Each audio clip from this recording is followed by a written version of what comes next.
আসসালামু আলাইকুম বন্ধুরা, কেমন আছেন? আপনারা ভালো আছেন? আমি তো ভালো আছি। তো আজকে আমি একটু তাহাড়ি করবো, দেখতে থাকুন। আলু দিয়ে, গোশ দিয়ে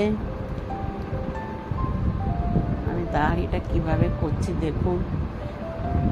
তো খুব ভালো লাগবে, আপনারা করে খাবেন।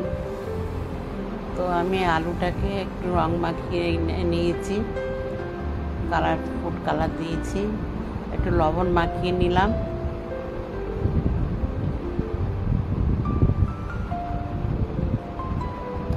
এখানে পেঁয়াজ কুচিয়ে নিয়েছি আমি।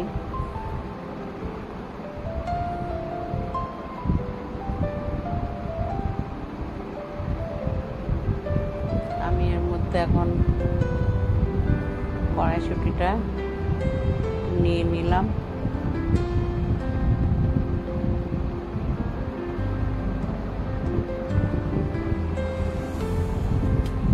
এখানে মাংস নিয়েছি আমি,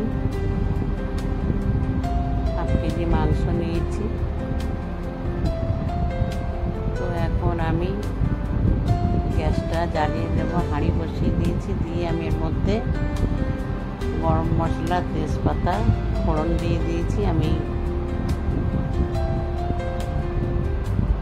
সব রকম ফোড়ন আমি আগে দিয়ে দিয়েছি। অল্প একটু জিরে, 2টো শুকনো লঙ্কা, ডালচিনি 1টা, 4টে লং, ছোটো এলাচ দিয়েছি 4-5টা দিয়ে। তো এটাকে আমি এখন পেঁয়াজগুলো দিয়ে দেবো। পেঁয়াজগুলো দিয়ে বেশ করে নাড়াচাড়া করে নেব।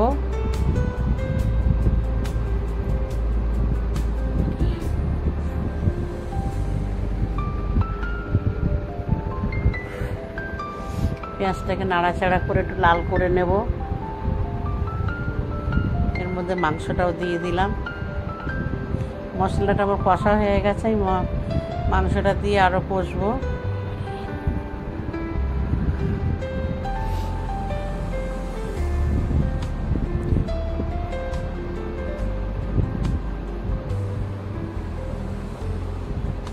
তো বন্ধুরা, আপনাদের ভালো লাগলে অবশ্যই লাইভ শেয়ার করবেন।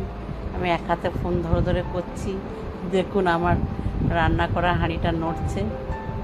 তো আমার মাংসটা কষা হয়ে গেছে। আমি এর মধ্যে একটু পানি দিয়ে দিলাম, যে মাংসটা যাতে একটু সিদ্ধ হয়ে যায়।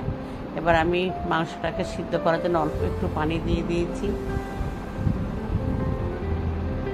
ভালো লাগলে অবশ্যই লাইভ শেয়ার করবেন।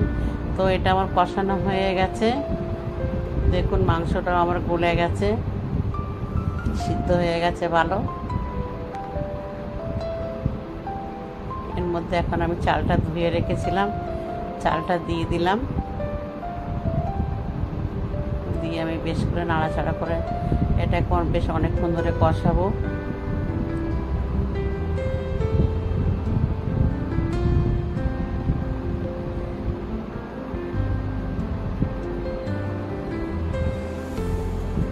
আমি একটু ঢাকা দিলাম।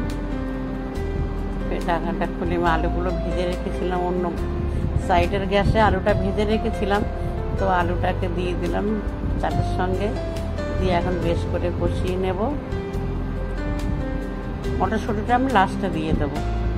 আমার মাংসটা সিদ্ধ হয়ে গেছে, চালটাও বেশ করে কষিয়ে নেব আলুটা দিয়ে।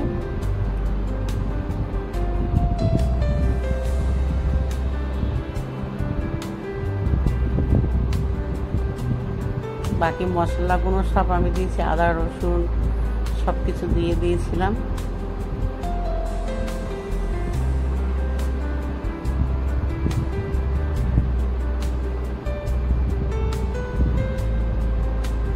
আমি এখন আন্দাজের মতন পানি দিয়ে দেব।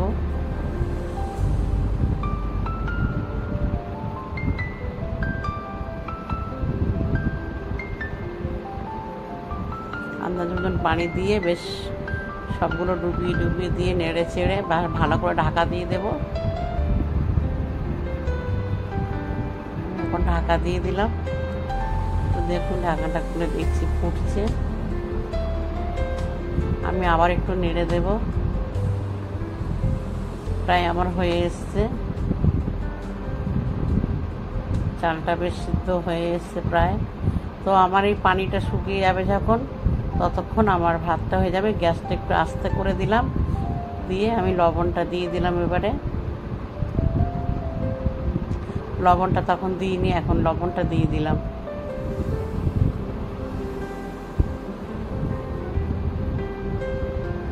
তো আমি এখন লবণটা দিয়ে বেশ করে নাড়াচাড়া করে নিচ্ছি। দেখছি আমি ভাতটা টিপে কতটা বাকি। তো হয়ে গেছে ভাত আমার, আস্তে আস্তে হতে থাকবে। এর মধ্যে আমি কড়াইশুঁটিগুলো দিয়ে দিলাম। কড়াইশুঁটিগুলো ধুয়ে রেখেছিলাম, আমি এর মধ্যে দিয়ে দিলাম।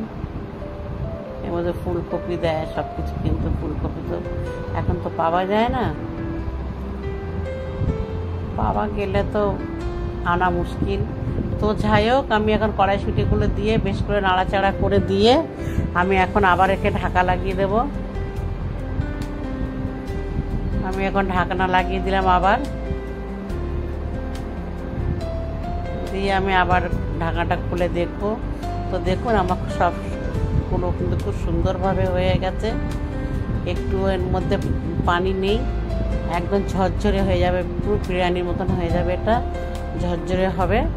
তো আমার এটা খুব সুন্দরভাবে এটাকে এখন হয়ে গেছে, দেখতে থাকুন। এটা আমি যেমন দমে দিয়ে রাখবো ওইভাবে দিয়ে রাখবো। ভাতটা দেখে নিচে ভাতও হয়ে গেছে, সুন্দরভাবে হয়ে গেছে। তো আমি এটাকে নাড়াচাড়া করে সাইডগুলো চেপে চেপে দিয়ে ফের এটাকে আমি একটু আবার ঢাকা দিয়ে রাখবো। তো দেখতে থাকুন। আমরা এখন খেতে বসে গেছি, ভালো থাকবেন।